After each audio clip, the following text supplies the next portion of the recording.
Olá, meus amigos, sejam bem-vindos ao Cirurgia em Pauta, o podcast do Colégio Brasileiro de Cirurgiões. Meu nome é Luiz Viana, eu sou membro titular do CBC e atual mestre do capítulo da Bahia.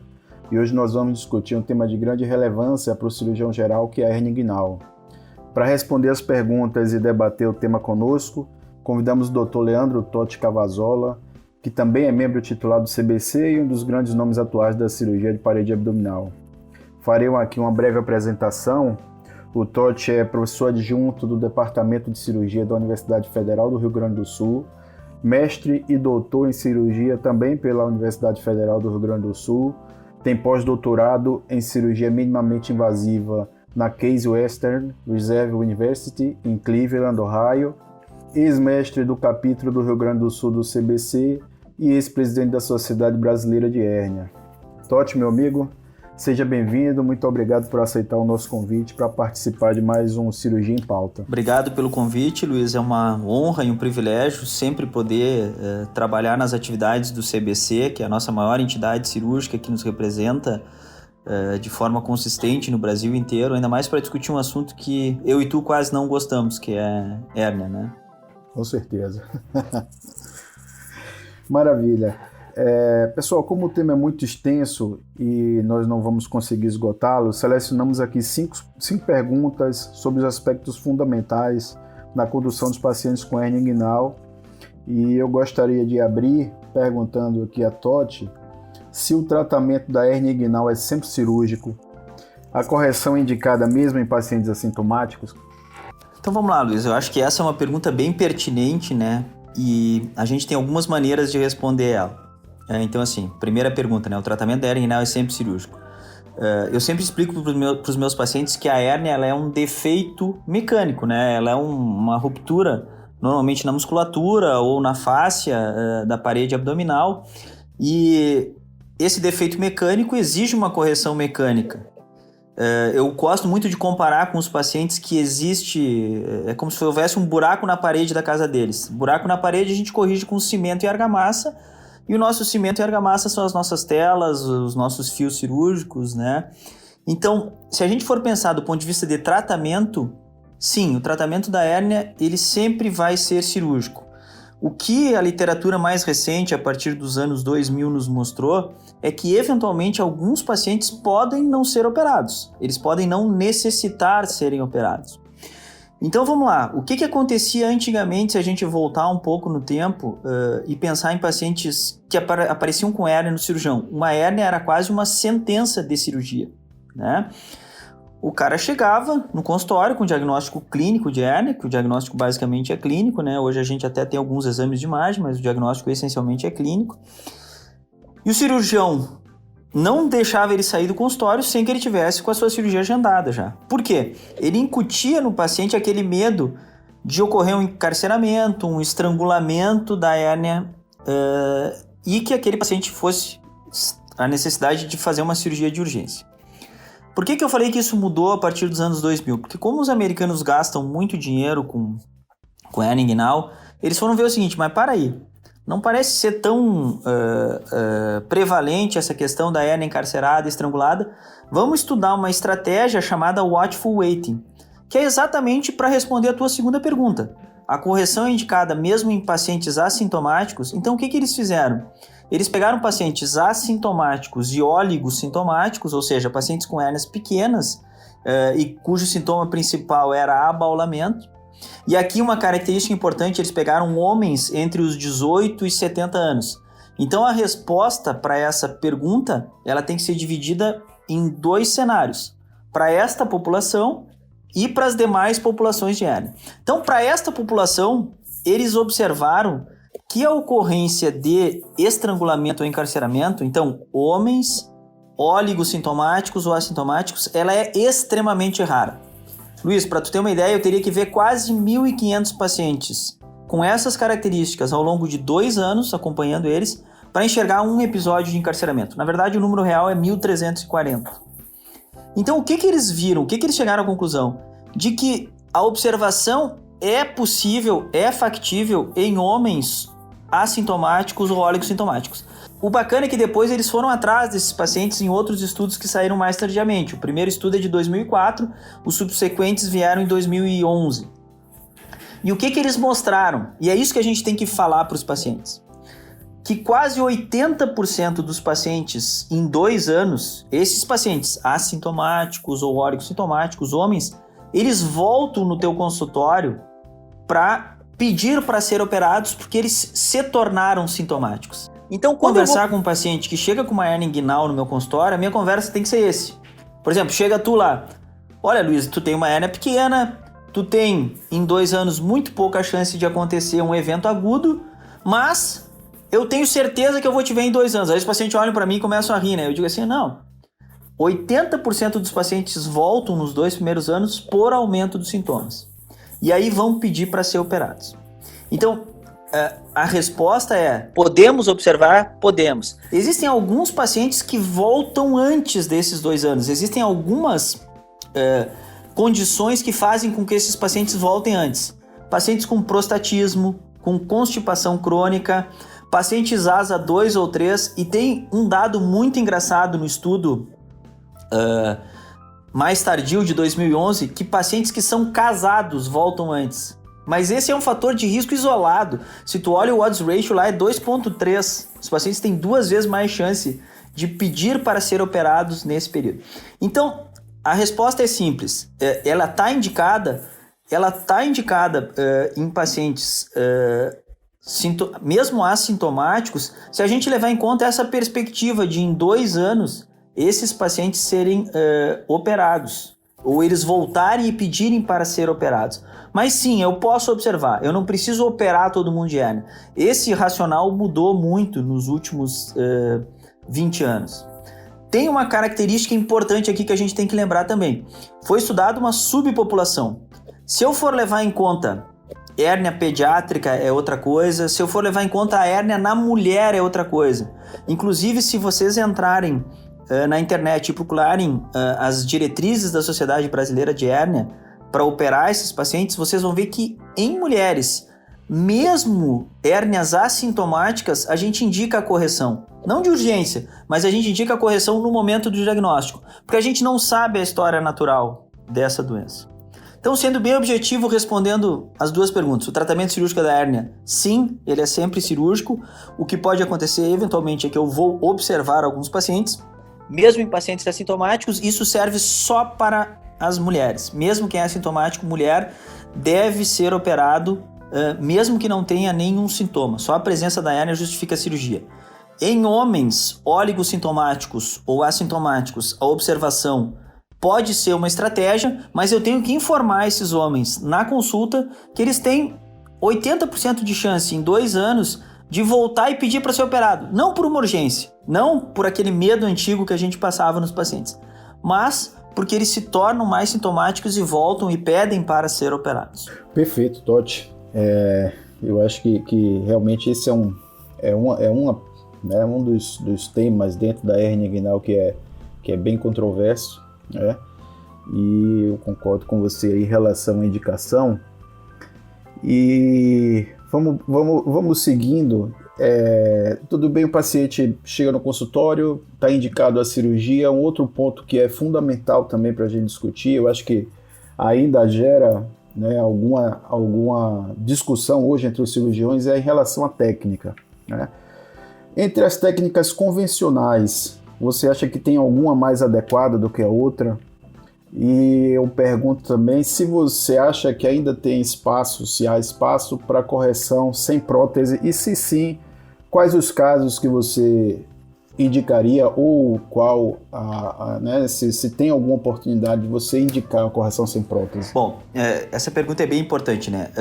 Assim, a técnica mais estudada no mundo e a mais replicada e a que parece ser a mais fácil de ser ensinada e de, com poucos casos, os cirurgiões terem resultados muito semelhantes aos especialistas, é a técnica clássica de Lichtenstein com a utilização de prótese. Então, se a gente for pegar do ponto de vista exclusivo de estudos e de o que é mais disponível, sem dúvida nenhuma, a técnica mais estudada, mais replicada, a que a gente tem mais literatura para informar as pessoas, é a técnica de Lichtenstein, né? Que corresponde basicamente à colocação de uma prótese que é fixada no tendão conjunto e no ligamento inguinal, né? Sem tensão, para evitar então que essa tensão gere eventualmente isquemia e possa concorrer para que ocorra a recidiva, né? É muito importante, no entanto, a gente entender o seguinte, Luiz. Se a gente for estudar as demais técnicas, como por exemplo, plug and patch, a utilização das telas bilaminares, e aí tem um exemplo clássico, e eu não tenho nenhum conflito de interesse, posso falar tranquilamente, a PHS, por exemplo, né? Se a gente for estudar do ponto de vista de resultados, essas técnicas convencionais, com utilização de prótese, elas se mostraram tão efetivas quanto o Lichtenstein. O que parece mais importante é o cirurgião escolher uma técnica convencional, preferencialmente com o uso de prótese em indivíduos adultos, e aí eu daqui a pouquinho vou passar para a segunda parte da pergunta para responder, né?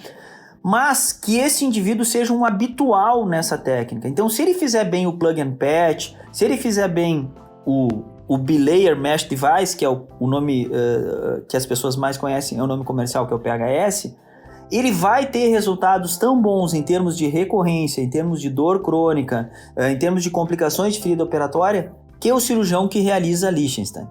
Então, sendo bem objetivo, para mim a mais adequada, levando em conta a facilidade de ensinar, os resultados, o fato do cirurgião se tornar proficiente muito logo, é a técnica de Lichtenstein com o uso de prótese.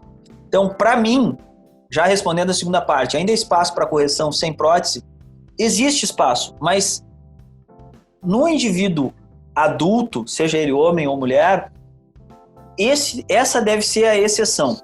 Qual é o nosso problema em utilizar uma tela, uma correção sem prótese? Se a gente for para a literatura, né, a técnica que é comparada e que pelas revisões da Cochrane se mostra a mais adequada para nós fazermos a correção sem prótese é a técnica do Shouldice, né? A técnica de Ear Shouldice, que é feita na Shouldice Clinic no Canadá, e que nós temos um grande representante, um excelente cirurgião aqui no Brasil, que é o Dr. Renato Miranda de Mello. E eu ouso dizer, eu posso ser criticado, mas eu ouso dizer que talvez o Renato seja o único cara que sabe fazer Shouldice como deve ser feito no Brasil. Por que eu estou falando isso? Porque quando a gente vai estudar os resultados da clínica Shouldice, eles não são reprodutíveis em nenhum outro lugar do mundo, Luiz. O cara, para ser considerado um hábil, um expert na técnica e para se conseguir atingir os mesmos resultados da clínica, ele tem que ter pelo menos 500 cirurgias. Imagina tu ter um volume de 500 cirurgias para realizar esse procedimento. Então, as demais técnicas que eu e tu aprendemos na nossa residência, McVeigh, Bassini, Andrews, 1, 2, 3, elas normalmente são técnicas que agregam tensão à parede posterior. E com isso, elas aumentam não apenas a ocorrência de recidiva, mas uma coisa que mudou da nossa época de residência até agora, né? O que os meus chefes diziam? Não, só bota a tela em último caso porque isso aí dá dor. Pelo contrário, o fato da tela estar presente e retirar a tensão do local, ela diminui a dor desse paciente. Então é muito importante entender isso. Toda técnica que eu preconizar, mesmo aberta, ela deve evitar a tensão. Isso é tão importante, mas tão importante, que se a gente for estudar a descrição original do Bassini, lá de 1889, ele já dizia na técnica dele, eu acho que ele não conseguia fazer isso, que é a minha opinião pessoal, mas ele dizia que o tendão conjunto ou a fáscia transversalis deve ser utilizada e está enorme, em letras garrafais lá, na tese dele. Eu tive a oportunidade de pegar a tese original na mão, né, em italiano. Está escrito, deve ser aproximada sem tensão ao ligamento inguinal. Então ele já sabia o conceito. O que eu acho é que ele não conseguia fazer com a cirurgia que ele propunha. Então, existe espaço, existe se eu me dedicar, e existe em casos muito específicos. Então, quais são os casos muito específicos? Que é o final da pergunta, né? Quando eu tenho, por exemplo, uma cirurgia onde eu tenho uma contaminação grosseira da parede abdominal. Vamos lá. eu vou operar uma hérnia estrangulada, não só encarcerada, uma hérnia estrangulada. E eu vou lá, na hora de fazer a cirurgia, eu tenho uma ruptura do intestino, tenho contaminação fecal. Eu colocar uma prótese nesse cenário é extremamente prejudicial para o paciente.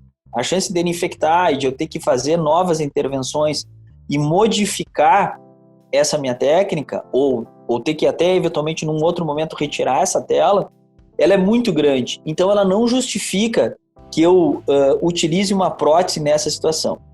Qual é o nosso grande problema? E essa para mim é a grande indicação, Luiz. Eu acho que, a despeito disso, o que vai começar a acontecer com a gente é que nós vamos começar a ver pacientes que não querem usar próteses definitivas.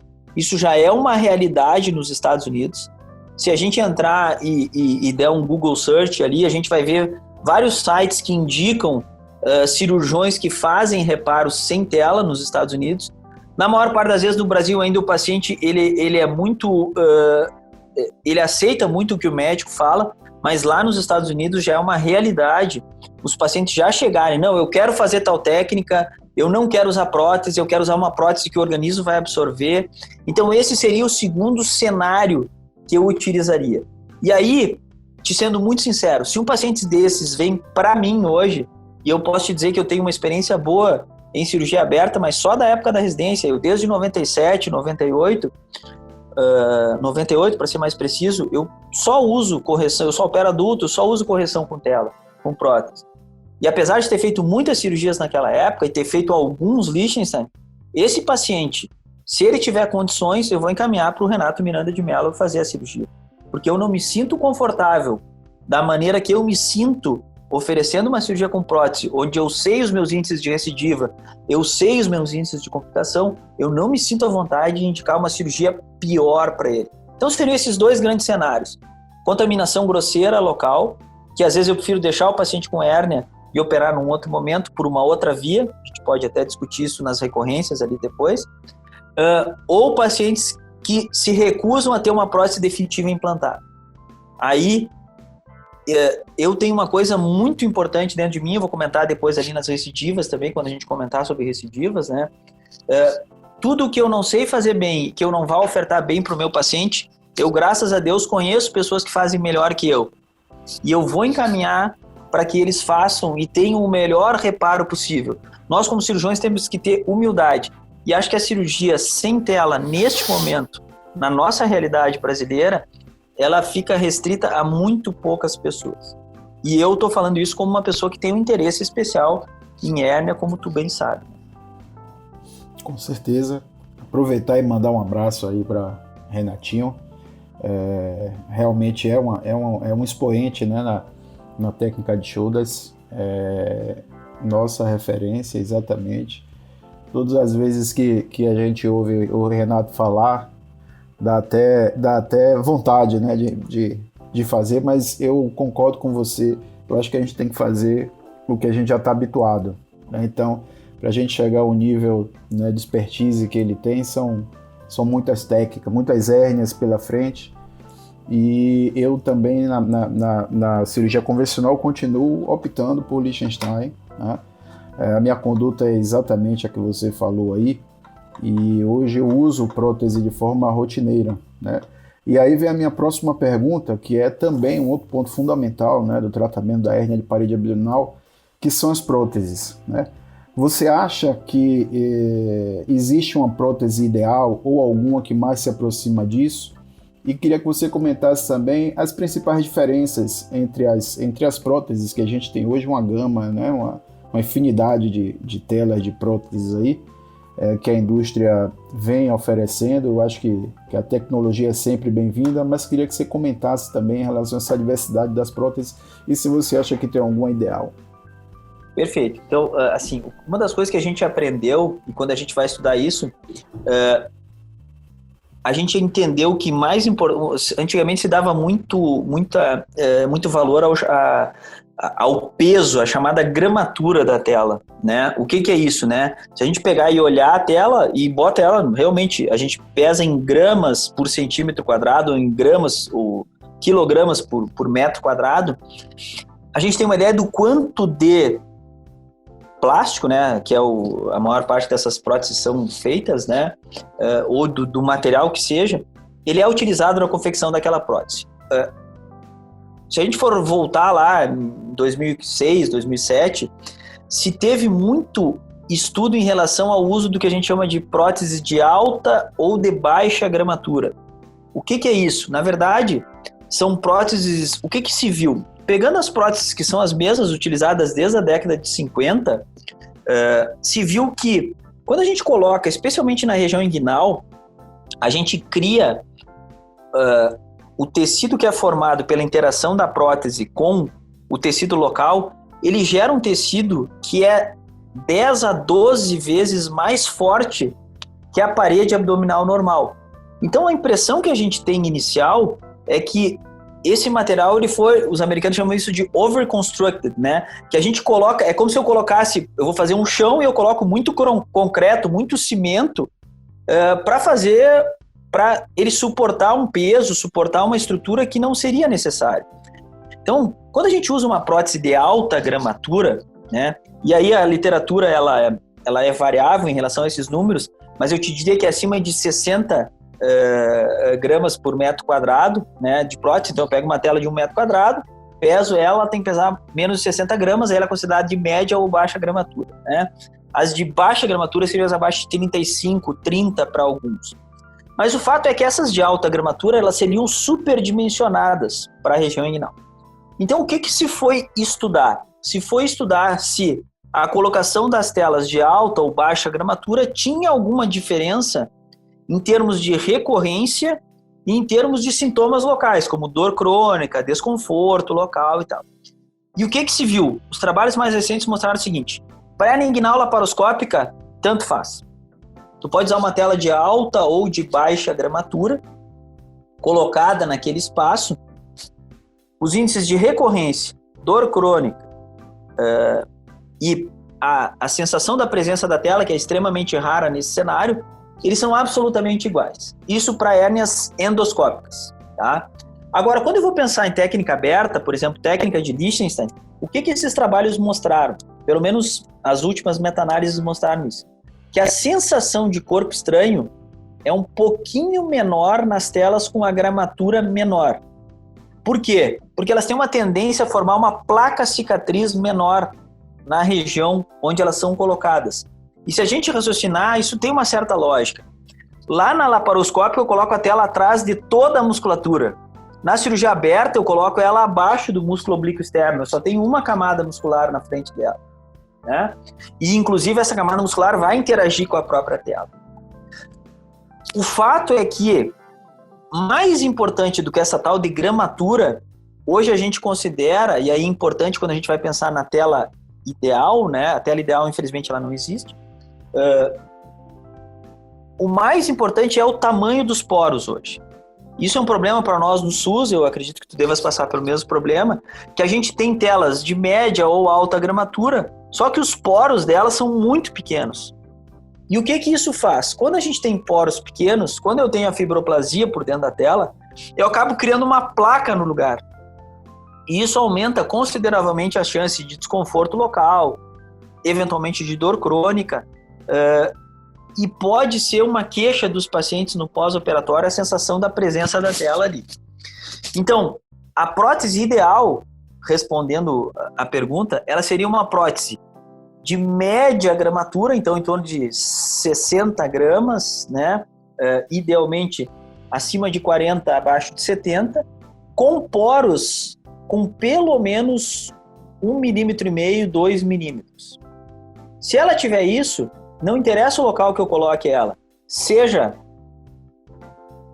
como a gente coloca na laparoscopia, lá atrás de todas as camadas musculares, seja na cirurgia aberta, onde eu coloco ela abaixo do oblíquo interno, na imensa maioria das vezes, né?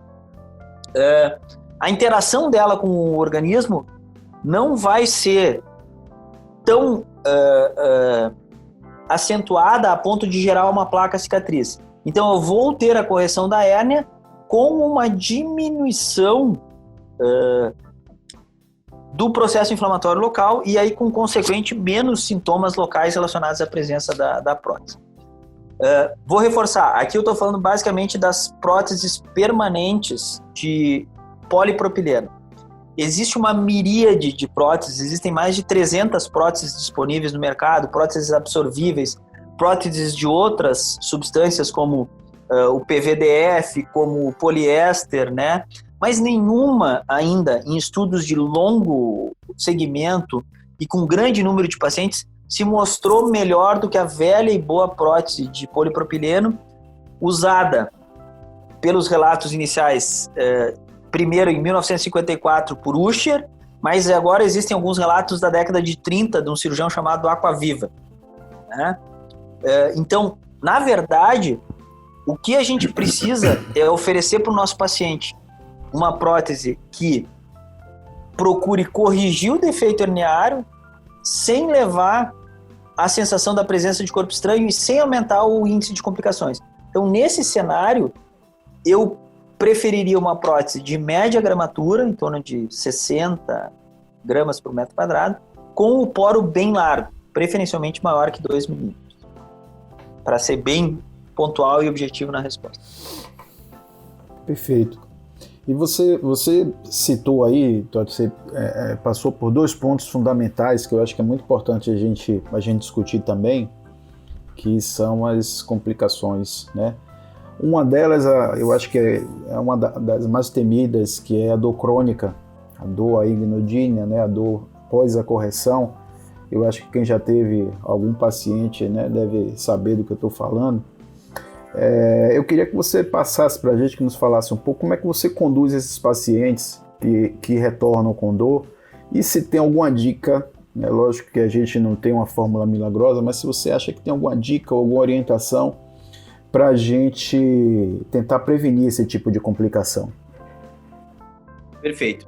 Eu sempre digo o seguinte, né? Desde 2002, Luiz, a gente tem evidência científica baseada na literatura. Teve um grupo chamado European Union, né, o EU Trialists, que mostrou que a recidiva, utilizando-se prótese, seja via que eu vá fazer pré-peritoneal, na posição do Liechtenstein, ela reduz a ocorrência de recorrência. Então, recorrência deixou de ser a preocupação que a gente tinha nas cirurgias de hérnia antigamente, que podia chegar até quase 25%, 30%, dependendo da casuística, quando não se usa prótese, e consistentemente essa recidiva caiu para valores muito menores com a utilização das próteses. Então vamos lá, o que aconteceu? Nós migramos para pensar em outras complicações que são muito mais prevalentes, e sem dúvida nenhuma a dor crônica é a maior delas, tá? Então, o início da pergunta começa assim: como você conduziria esse paciente, né? Esses pacientes, primeiro, a gente tem que definir muito bem o que é dor crônica, né? Se a gente for procurar a definição do International Association for Study of Pain, é uma dor que dura mais que 1 ano. Na hérnia inguinal, a gente é um pouquinho mais, vamos usar uma expressão assim, querido com os nossos pacientes. A partir do momento que esses pacientes têm dor acima de 6 meses, a gente não atribui mais apenas ainda a processo inflamatório ou a questões que serão resolvidas com o final do processo cicatricial. Então, a partir dos 6 meses de dor pós-cirurgia de hérnia inguinal, e aí é muito importante também, eu vou fazer uma vírgula aqui, a gente entender o tipo de dor. Aquele cara que sai de uma cirurgia laparoscópica com uma dor que é como se fosse um curto-circuito num trajeto nervoso, esse paciente eu tenho que levar para o bloco cirúrgico imediatamente. Esse paciente, nitidamente, ele tem uma complicação cirúrgica. Foi colocado um grampo ou fixada a tela de alguma maneira, que houve uma lesão nervosa, porque ele tem um dermátomo que está mostrando ali. O que a gente está conversando aqui é sobre aquela dor que o paciente volta no pós-operatório, ele fica bem, ele melhora, mas limita as atividades dele, ele vai e volta. Se eu tenho esse diagnóstico no pós-operatório imediato, como eu comentei, de uma região que eu consigo definir um dermátomo ou trajeto de um nervo, bota esse paciente no bloco de novo, porque alguma coisa de errado tecnicamente aconteceu nesse teu procedimento cirúrgico. Mas nós estamos falando em dor crônica, que é essa dor que dura mais do que 6 meses. Quando eu chego a um paciente me procurar e quando a dor incomoda ele a ponto dele voltar no meu consultório e me procurar, esse paciente ele tem que ter toda a minha atenção, Luiz. Isso é muito importante. muito, tá? Então esse cara ele deve ser avaliado por uma equipe multidisciplinar. Eu vou fazer um mapeamento e esse mapeamento é muito simples, né? Existem vários estudos na literatura, né? Para vocês procurarem como é que se faz esse mapeamento. Basicamente é com canetas de cores diferentes e com algum instrumento que seja rombo numa parte, que seja como se fosse uma agulha, por exemplo, na outra. E a gente consegue fazer, então, um mapeamento para ter ideia se isso aparenta uma lesão de um nervo, se é uma lesão de um dermátomo, se é mais de um nervo, de uma área, porque isso vai nos ajudar no diagnóstico e no tratamento. Além da nossa avaliação, desse mapeamento cutâneo, né, também é muito importante a gente se associar, e eu tenho isso aqui, graças a Deus, tanto no público quanto no privado, eu tenho uma equipe de tratamento da dor. Então, eles nos ajudam muito a diferenciar se essa é uma dor somática, né, ou se essa ainda é uma dor secundária ao processo cicatricial, é uma dor que existe alguma possibilidade de melhorar. Inclusive, às vezes, eles nos ajudam em alguns testes terapêuticos. Então, claro que quando a gente acaba virando referência, acaba pegando os casos mais graves. Então, eu recebo pacientes que já tentaram de tudo.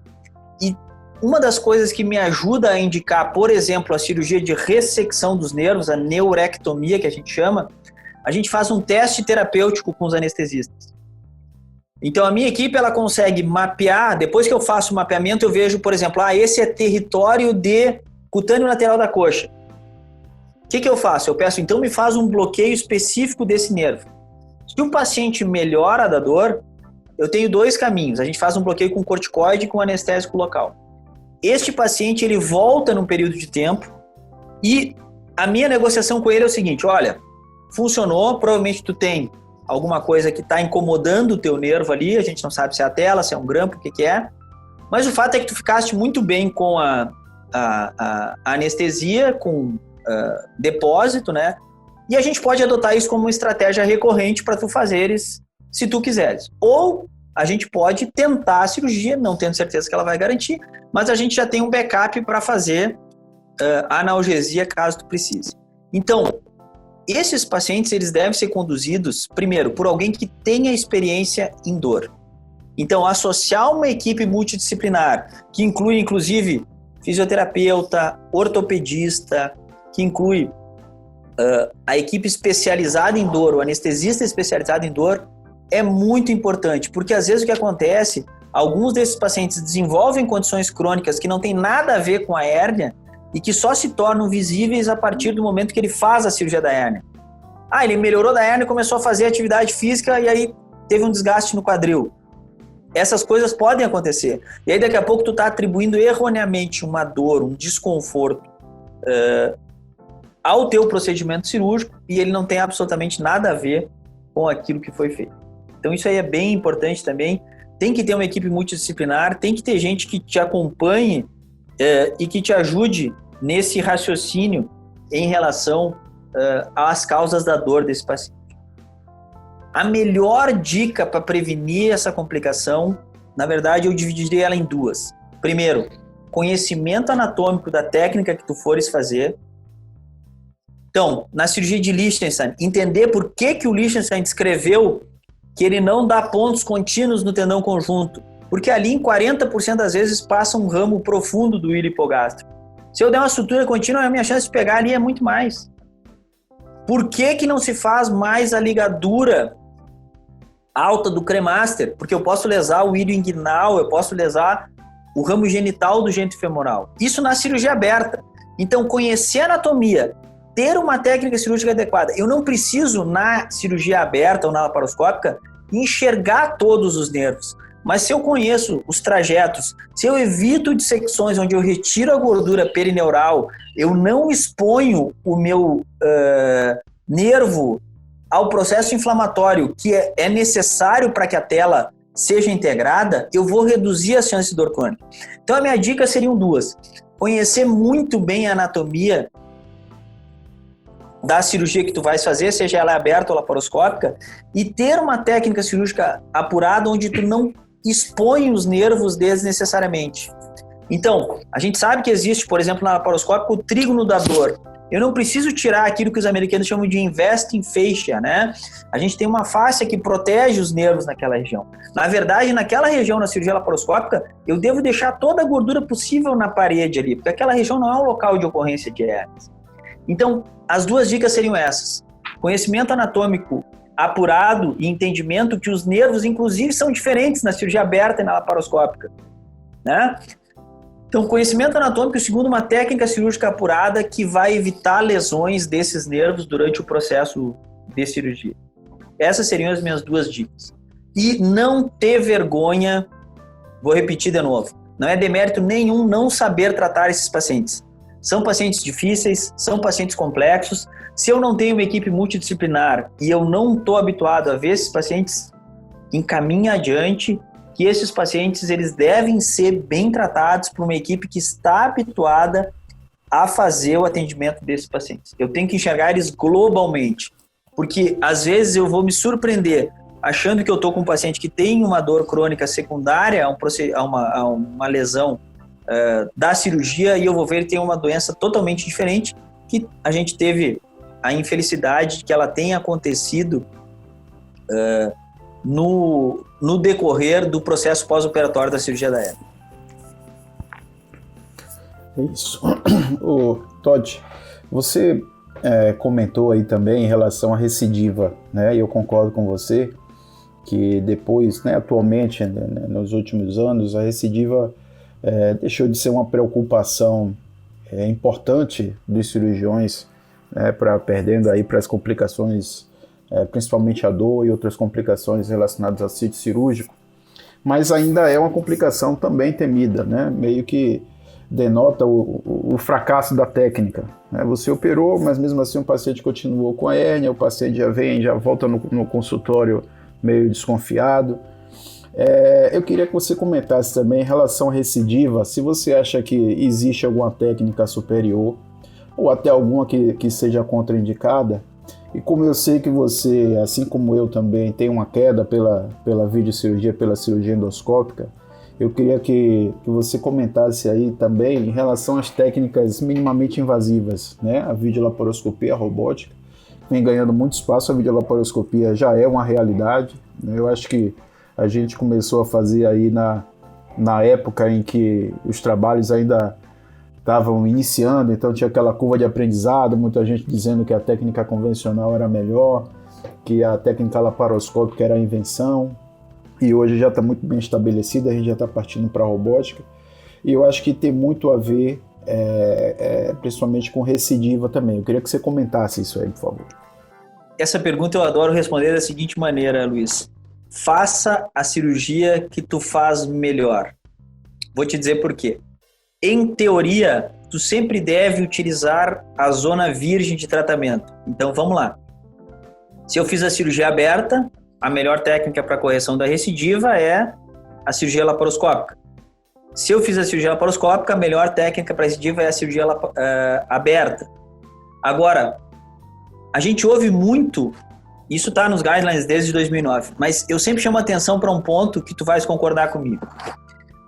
A gente ouve muito pessoal dizer, e aí já pegando o gancho da cirurgia minimamente invasiva, que a cirurgia minimamente invasiva ela é perfeita para hérnias bilaterais e recidivas. Perfeito. Vamos pegar um cirurgião que faz uma quantidade razoável de hérnias por ano. Que ele faça 100 hérnias por ano. É muito mais do que a imensa maioria dos cirurgiões faz por ano. Tu vais concordar comigo, eu acho, né? Se esse cara deixar para fazer só as bilaterais e as recidivas, que são as cirurgias mais difíceis, por videocirurgia, ele vai fazer no máximo, 15 a 20 cirurgias por ano. Por videocirurgia. Não tem como o cara ficar proficiente com 15 cirurgias por ano, meu amigo. Não tem. Então, os americanos chamam de embrace, né? Ou eu entendo que a videocirurgia é melhor, e a literatura mostra que ela é melhor, mesmo para hérnias primárias, unilaterais, a gente poderia discutir isso até num outro podcast, dá para fazer um só sobre isso, né? Mas eu tenho que ser um cirurgião habitué da cirurgia minimamente invasiva. Então, sendo bem prático, se eu faço E vou te dizer que um número bom, o cara faz uma cirurgia de hérnia por semana, o cara faz 50 por ano, tá? Ele vai fazer no máximo 7, 8 bilaterais ou recidivas. Ele não vai atingir proficiência em laparoscopia nunca. Desculpa ser tão duro, mas ele não vai atingir proficiência nunca.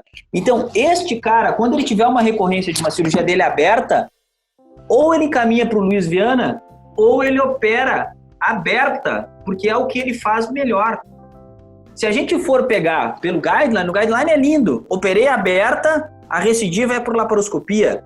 Operei por laparoscopia, a recidiva é aberta. Muito bonito. Só que eu não tenho experiência em cirurgia laparoscópica. E aí? Eu vou oferecer o melhor para o meu paciente? Não.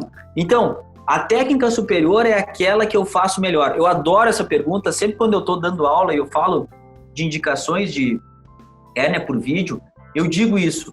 O cara tem que acreditar que a cirurgia por vídeo é melhor. Existe literatura para falar isso. Mas eu não quero que quem está numa cidade onde tem a dificuldade para chegar ao vídeo, eu não quero que aquele cara que faz 50 Liechtenstein bom por ano, que ele migre para a cirurgia laparoscópica para ter maus resultados, se ele não for fazer isso da forma que deve ser feito.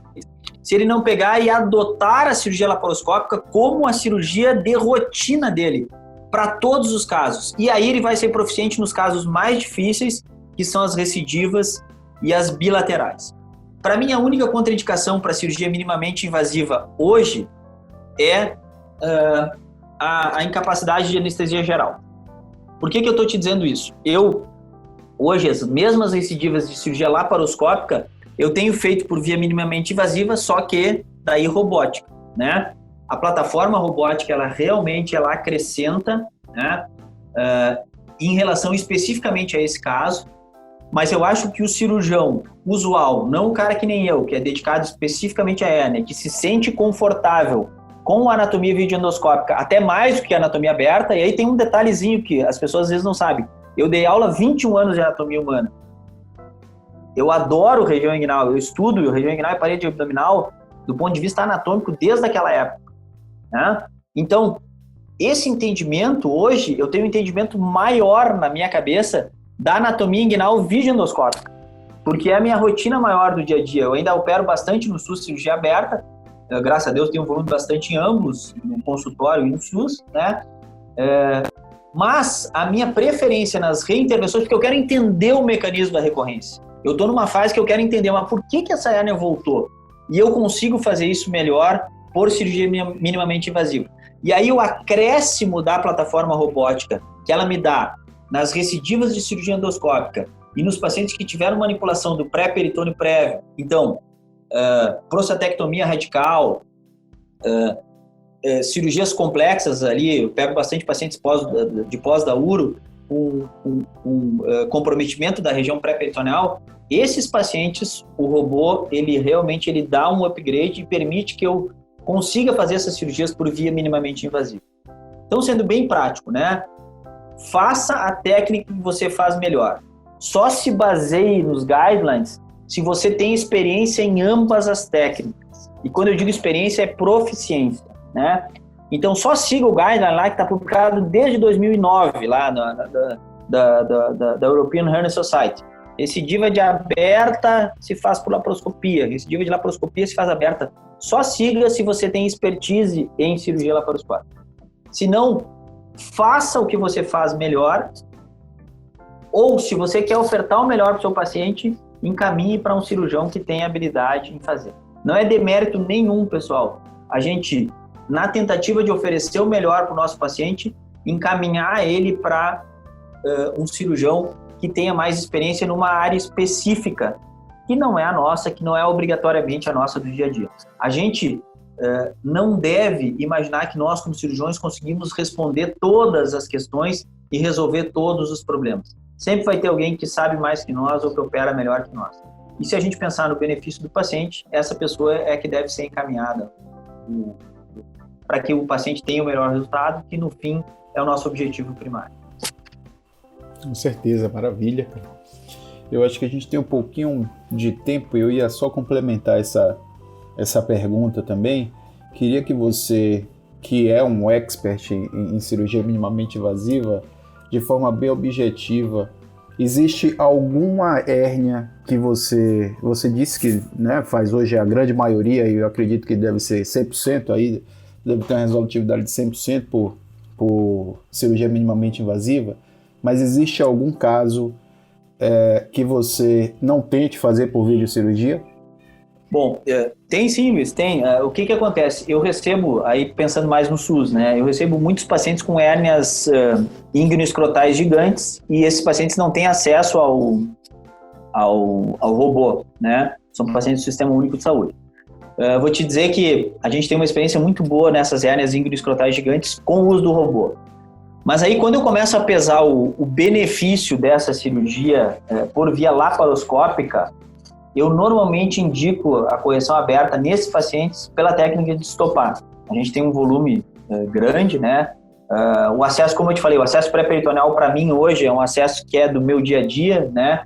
Até tem uma coisa muito engraçada em relação a isso. Eu fui entrar com um dos meus residentes para fazer um estopar, ele nunca tinha visto, e ele tinha visto várias minhas laparoscópicas. Ele disse assim, ó, professor, é que nem é por vídeo. Eu disse, não, cara, esse cara descreveu essa cirurgia na década de 60 e agora a gente faz minimamente invasiva. Então eu te diria que hoje a minha grande indicação de cirurgia aberta é para os procedimentos de hérnias muito grandes, né, de hérnias gigantes, e eventualmente, se é um paciente que quer fazer cirurgia minimamente invasiva, às vezes eu faço híbrida. Eu faço TEP para a região inguinal e resseco ali a bolsa escrotal, abro um pouquinho, então eu ganho um tempo grande ali da cirurgia. Como todos nós, né, o Flávio Malcher fala isso, né, cirurgião é a única especialidade cirúrgica que termina em aumentativo, né, cirurgião, né? A gente quer provar às vezes que faz algumas coisas. Então no início eu fiz casos que hoje certamente, eu fiz por via minimamente invasiva, casos que hoje certamente eu não teria dúvida nenhuma de fazer por técnica híbrida, né, ou de fazer por cirurgia aberta, pensando no real benefício para o meu paciente. Não que naquela época eu não tenha pensado, mas eu acho que olhando hoje, assim, pesando o tempo que eu demorei, as próprias complicações pós-operatórias, como seroma, essas coisas, hoje eu sou muito mais liberal. Essa é uma das vantagens do cara ficar velho, né? A gente começa a se dar um pouquinho mais de liberdade para assim, não ter que provar mais nada para ninguém e, no fim das contas, a gente oferecer realmente o que a gente acredita e o que é melhor para o nosso doente, né? É isso aí. Pessoal, então, o papo tá muito bom, agradável. Como eu falei, se a gente pudesse, passava, principalmente eu e Totti, acho que a gente passava aqui o dia inteiro discutindo, mas infelizmente precisamos... O dia inteiro e mais uns, né? Uma semana e por aí vai. O tema é extenso, né? A gente não vai ter como esgotar. Eu espero que a gente consiga fazer, Totti, outros encontros, outros podcasts para a gente discutir mais isso aí, que eu tenho certeza que vai agregar muito, né? É fundamental a gente ouvir, né, a palavra de um expert. Eu acho que a gente conseguiu esclarecer muita dúvida. As principais, eu acredito que a gente discutiu aqui. Eu queria aproveitar, né, para convidar todos os ouvintes a participar desse projeto do CBC, enviem sugestões para questões, dúvidas, podem sugerir temas também para a gente abordar nos próximos podcasts. Eu vou devolver a palavra agora a Totti, né, se ele tiver alguma consideração final a fazer. Fique à vontade, meu amigo. Não, eu queria agradecer o convite e parabenizar o CBC por esse tipo de iniciativa, né? Eu acho que é um formato que é interessante, às vezes a gente está fazendo coisas que a gente não consegue olhar a tela, mas especialmente ouvir uma discussão informal, né, com algum grau de ciência, mas com muito grau de dia a dia, né, de prática, eu acho que isso é fundamental, então parabenizar e agradecer a tua gentileza aí do convite e me colocar à disposição para os próximos. Isso aí, gentileza não, eu tô aqui para aprender, não vou perder essa oportunidade. Um abraço, Totti, um abraço a todos, fiquem atentos aos próximos temas do Cirurgia em Pauta do CBC. Um abraço.